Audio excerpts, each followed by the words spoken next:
Okay. Welcome here, Emily, today. We are so grateful to have you here because all of the listeners we have a really good treat for you, which is in this video, we're going to be talking about self-worth and how we can make sure that we build that up and looking at our self-esteem. And I have some really great questions for Emily today, which came about because I found her Instagram and followed by YouTube and then website. And she had really great talks on building this self-worth. And we want to share that with you today so that you are able to build your self-worth in this video now and take away some of these tips home so that you can work on those. So thank you, Emily, for your time today. Thank you for having me. I appreciate it. No worries. And so the first question that I would like to ask you, and everybody, if you also want to check out Emily's website and you want to check out the YouTube and Instagram, I will have that all linked down in the description below to check out after this video. And the first one question that I want to ask you, which is not in relation to this topic, but this is about if there's one word of advice that you've ever heard that you would like to pass on to us today, what would that be? So interesting enough, it would be to be still. And during COVID, Yeah. I was pivoting in my business. I was going from nutrition coaching more into the business coaching aspect. And my mentor had told me, Emily, you just need to be still. And I was like, that's the dumbest thing anyone has ever said to me.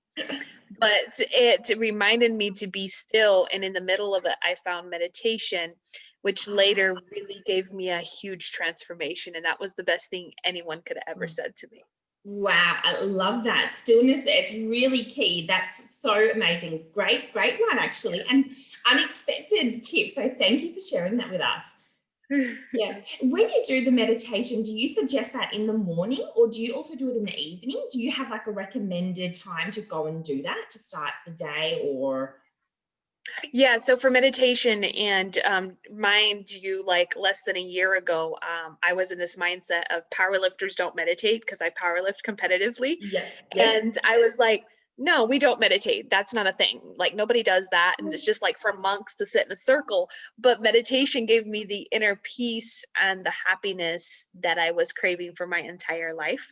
Wow. And I started out with Deepak Chopra's meditations, and they're Yes. really quick and very easy. They're guided meditations. It's not about the amount of time, but it's just about making it a daily practice. So starting out, I could barely make the 5-minute ones. And I would do them in the morning without touching my phone, but first doing my meditation. Yeah. And now my practice has grown from I do it morning and evening. So my morning looks, setting the intention of the day and really get into that space of gratitude and love. And then at night, it's really going back to the gratitude and also setting the intention of how I want to sleep and wake up. And that's kind of my practice now. But I wouldn't say just starting out, like you have to do both Yes. and find something that feels right for you. And even if it's 2 minutes, that's better than nothing. Great advice. Thanks, Emily. And so the first question today, in relation to our self-worth and making sure that we can build that up. So what does a healthy self-worth actually look like? And how can the viewers sort of then be able to go, is mine healthy or perhaps do I need to work on some of these areas to boost it up? Yeah. So healthy self-worth really looks like being able to ask for what you want. A lot of times we can't ask for what we want. We know we really kind of want to ask for it, but we can't because the fear or the self-worth is there. The other thing is healthy boundaries, setting boundaries with people so we're not people pleasing, and really knowing our value and what we bring to the table, knowing that I am worthy for more of this. Another example would be allowing yourself to be in relationships and friendships that you know aren't in alignment with you. That's not a very healthy self-worth. But if you are growing and you build different relationships and friendships, you know that your self-worth is also building.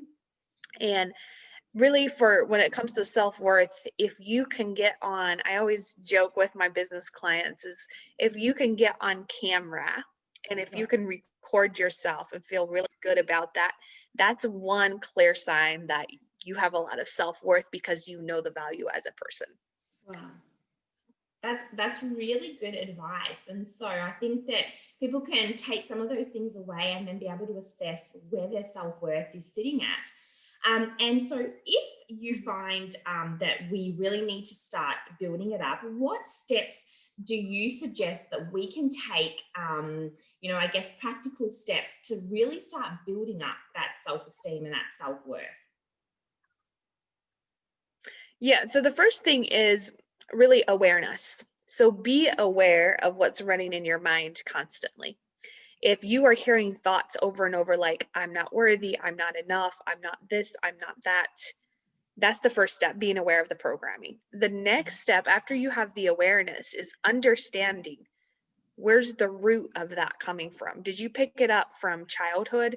Did someone at some point in your life tell you that you're not worth it? Or did you allow your employer to tell you that you're only worth this much salary?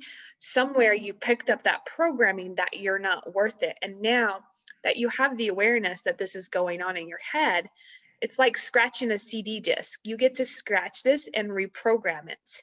And the reprogramming process is going back and really understanding what event it was or multiple events in your life that programmed you this way.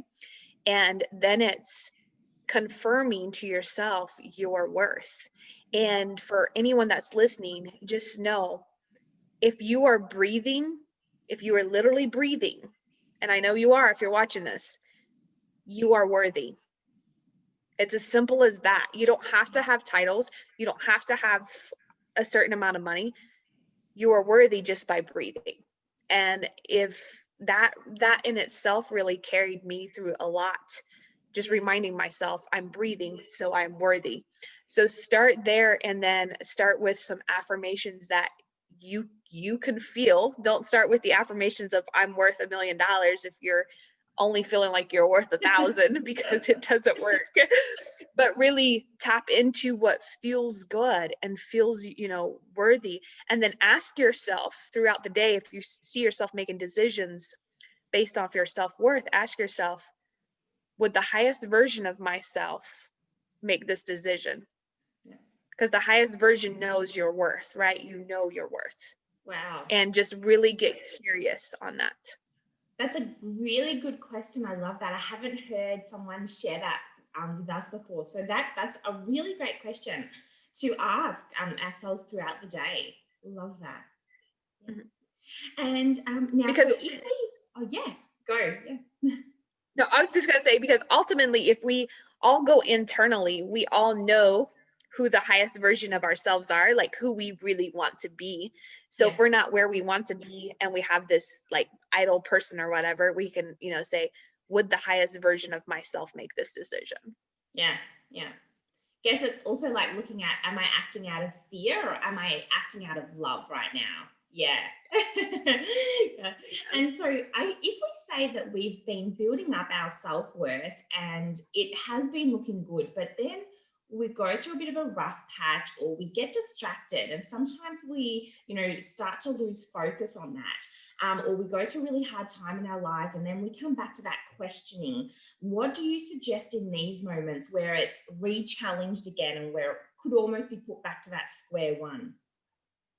Yeah. So first off, don't view it as negative. Don't view it as a failure or, you're failing your self-worth, but really get curious about it. Because if you are in a growth mindset, you never fail, you just learn and grow, right?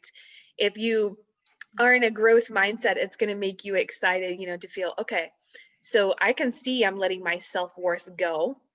And then ask yourself, what events are happening in your life? Did it stem from a person? Did it stem from something that you saw on social media? Whatever it is, and do an inventory. Do an inventory of like what's affecting it. And then you know what you need to adjust. And you know that you can go back to reprogramming things. Like things Yes. will come up for a reason because we haven't worked to the root of it yet. Yes. Yeah. Wow. That is great advice for boosting up our self worth and being able to take that home with us right now and start working on those things. So, thank you so much, Emily, for your time today. This has been really insightful for everybody here that's listening. And so, everyone, I do recommend go and check out Emily's stuff, what she has to share with you, because there's really great information on there and things that you can learn that you can take away and for your business as well if you are in business. So, thank you once again. You're welcome. Thank you.